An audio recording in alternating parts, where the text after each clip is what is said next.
দিদিমণির কাছে প্রার্থনার আর্জি নিয়ে বসে আছে তারা সঠিক বিচার চাওয়ার জন্য। পশ্চিমবঙ্গে যে অরাজকতা চলছে, হিন্দু সনাতনীদের কোনো স্বাধীনতা বলে কিছু নেই। আজকে পশ্চিমবঙ্গে যে ধর্ণা মঞ্চে মহারানী ভিক্টোরিয়া দিদিমণি দাঁড়িয়ে আছেন, সেখান থেকে যদি এই বার্তা দিতে পারে যে আমরা আছি বলেই আপনারা এখনো সুরক্ষিত আছেন, যদি আমি চলে যাই একটা কমিউনিটিকে বলে দিই, সেই কমিউনিটি আপনাদেরকে একদম 12টা বাজিয়ে দেবে, তো সেই 12-13টা যদি বাঁচাতে না চান তাহলে আমাদেরকে ভোট দিন, বিজেপির প্ররোচনায় পা দেবেন না, এই ধরনের কথা যে মহিলা বলতে পারেন, সেই রকম পশ্চিমবঙ্গে দাঁড়িয়ে আজকে তো অবশ্যই পরিবর্তন চাই।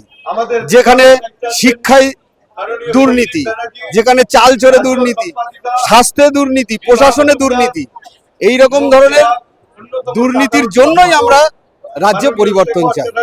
বর্তমানে চাকরি যে পর্যায়ে পৌঁছে গেছে, আজকে চাকরিজীবীরা রাস্তায় বসে ধর্ণা দিচ্ছে, পুলিশের লাঠির বাড়ি খাচ্ছে, দিয়ে যারা এখনো পাচ্ছে না তারাও রাস্তায় বসে আছে। প্রত্যেকেই আজকে দিদিমণির কাছে প্রার্থনার আর্জি নিয়ে বসে আছে তারা সঠিক বিচার চাওয়ার জন্য। সেই সঠিক বিচারটা পাচ্ছে না, তার জন্য আমরা পরিবর্তন চাই।